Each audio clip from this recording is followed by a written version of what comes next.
Welcome to the third block of the Stability and Mobility program. We're going to talk to you again through today of 3 stability and 3 mobility exercises. And as before, you try and select which you're going to need more of. Do you need more stability or you need more mobility? First thing we're going to talk you through is stability. Now what I will say is these are quite challenging. If you don't feel comfortable with these, continue to use some of the stuff we did before, but I want to add a bit of a challenge in some of these exercises. So the first one is on the stability one, and it's a single leg transverse plane motion. So what we're going to do is a bit like the transverse lunge that you may have done in your strength and power. We're going to challenge this first part of that movement, but it's more of a high end range, controlling it as you rotate and then falling into the lunge if you like, but we're not going to go into a deep lunge here. So we've got our subject here, Ronan, going to demonstrate. So you're going to go onto a single leg, then you're going to bring the knee up in the stability. So this is even challenging the stability, and as you rotate and you step back into that movement. So it's not a big deep lunge, it's just a shallow expression of the range. So control. So again, so see, the way speed can take over in this movement. So slow it down a little bit, take control of the movement, control it all the way through the range, and stop. Okay, so for one way to check yourself is, so you come up running, so I'm going to talk you through this. You come up, so how much control do you have here? Now as you rotate, so keep rotating, I'll hold on to you a little bit to keep you stable. How much rotation and how much control have you got here? And then you step into the lunge. So just make sure, and you'll continue, make sure that you're not flying through the bits that you're not good at. Okay, so a lot of people struggle with this range here. Make sure you're just controlling yourself nice and properly, and then you're falling into the ranges. Rather than flying up, not good at this, not good at this, and then I drop into it, it's never going to benefit you in the long run. So take your time with the movement, open up that hip in a nice controlled fashion, and then step into the lunge.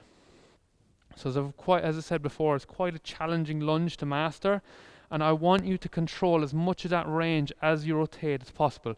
I don't want you to control the first 2 centimeters and then just fall into the range. It's not going to be the benefit.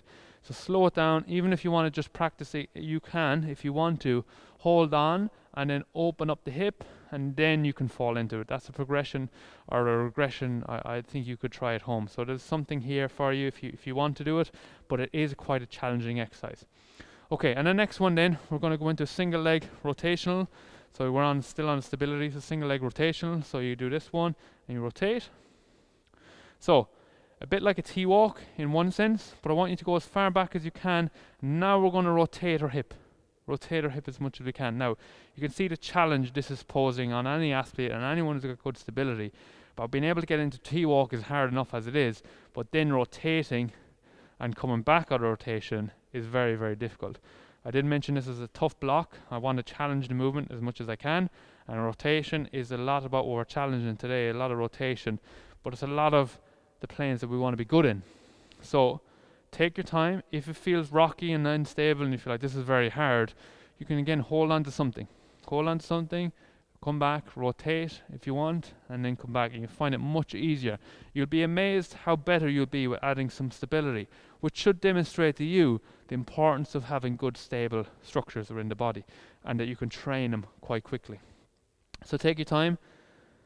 Again, try and get into that T-walk and then rotate. I'm not going to be too cynical on how strict I am and how integral the exercises need to be. This is you just challenging the body. Just think about it as a challenge that you're placing on the body to be successful in an environment whereby a lot of muscles are working. They got to coordinate with each other in and out of motion. Some muscles got to switch off, some muscles got to switch on at different parts of the motion to be successful in this. So all you're doing is challenging the system.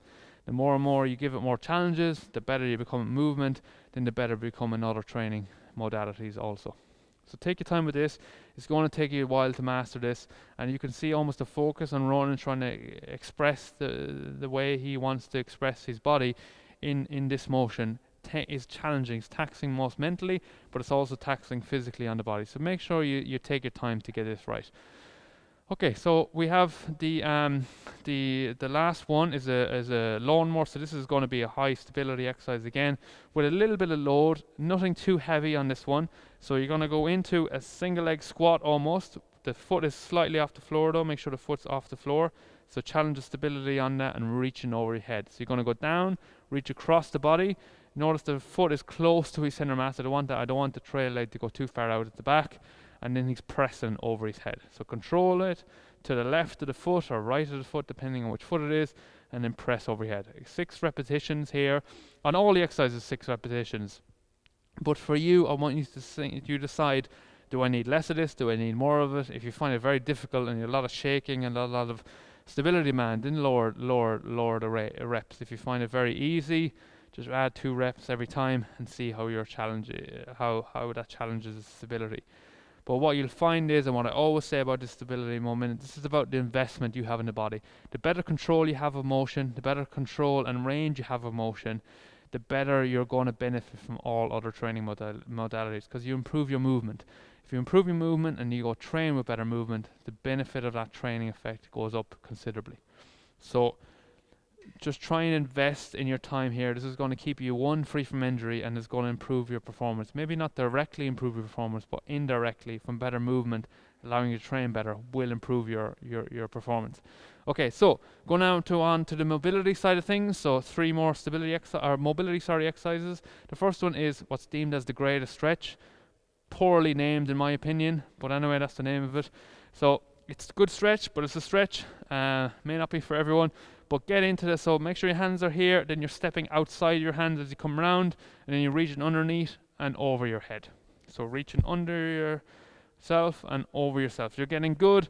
So when you reach under and you're reaching back, make sure you reach up. That's gonna get a lot of activation through the upper spine, right? So we want to just not flick our hands back. We want to actually reach up, because we want to extend this spine here and get good rotation on it. And the same thing when you're reaching underneath, you reach for it. You don't just put your hand under there. You actually reach as if you're reaching for something under the coffee table that you couldn't quite get to. That's the kind of reach we want you to do. And same when you're reaching up, top shelf, you're reaching up to the top of it. Reach underneath. Again, 6 repetitions. Important point here is you can't really see, but the back leg needs to be quite straight.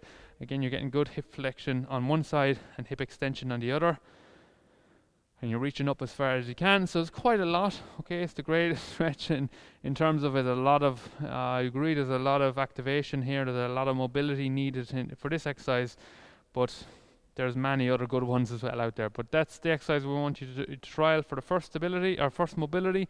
Then spinal flexion. Okay, so we're going to use a ball at home or anything you have. So you put this behind your spine, and then you go into what we call as a yander stretch. So a yander profile is stretching forward. So we're going to go behind the spine. Again, you can have your hands across your chest, or you can have them over your head. Over your head would be more demanding, and then you're going to reach forward into that yander position there. So reach as far forward as you can. Feet, so to see the way the feet are bent to try and keep them straight, and then you go adjust the ball if it's sliding out from underneath you, and then reach back. That back here, or that ball, just allows you to get into a nice deep position. So there's no rush here on having to go into flexion and extension all in one. So just stabilize the ball, do 1 repetition back and then forward, and that's 1 repetition, and then relax. Now there is some controversy about going into these extension positions, but trust me, if you reach up for a ball and the ball is behind you, and if you're catching a sliotar or even catching a football, you're going to get into back extension. So being able to go in and out of motion is not a bad thing. Avoiding it and never putting it in your program and then having to do it in your sport is where injuries happen. So be respectful with this exercise, because you are going into extension. Take your time with it and find a good range, and don't fly into the motion. Control it all the way back, control it all the way forward, and you'll be absolutely fine. And there's nothing dangerous about this movement, but we shouldn't avoid movement that we're going to have to demand ourselves into a very chaotic sport like Gaelic football or hurling. Okay, this one now. So we got the spine and we just flexed it and extended it. Now we're going to rotate it, both from a frontal plane point of view and a rotation plane point of view. So the first thing, so it's over your head, so we're going to come this way. That's the first driver, and then with the other hand we're going to rotate around. Yeah, so relax. We'll do the same side again. So come over your head as far as you can, and then reach around as much as you can. So we're going to open up the spine. Imagine all the vertebrae down the side, or obviously it's at the back. Imagine all them opening up, that are stacked on each other, right? And as I lean in, I'm going to open up one side, and then I'm going to open up the other, and obviously close and open up the facets of the spine. That's what we're doing here. So big rotation to our left, and a big rotation to our right, or whatever the case may be. So you just alternate. So open up one, closing up the other, but then the opposites open and close also. So again, you want to try the other side, but the point here is, if you try and do it at once, you might not get much range. So lean as far as you can over first. The teaching point here is over your ear. So reach over your ear and then reach around. That's the most important thing here. So reaching over and reaching around. Again, 6 reps on each side. Good. Okay, perfect. So what we're doing a lot today is we're challenging stability, I would say, probably more than we've ever challenged it. It's quite a difficult exercise to master. And then we're going into the spinal stuff, which I think is very important, especially if you've been kind of, you haven't been training a lot, or you haven't been doing a lot of your own stuff, and maybe you have been doing your stuff, but it's very much up and down in one plane of motion. We've lost the ability maybe to be successful in rotational movements, which is very important when we go back to our sport. So investing in that rotational movement, which might seem a little bit alien to you at the beginning, but as you get progressively better at it, and as you continue the repetitions, you'll find yourself improving in all these exercises, and the exercises then are going to help you when you return back to your sport. So a challenging block, I would say. So trial it as much as you can, add in the old stuff as much as you want. It's not that the old stuff is now redundant. You just use these as a library of exercises for you to use throughout the season and throughout this program.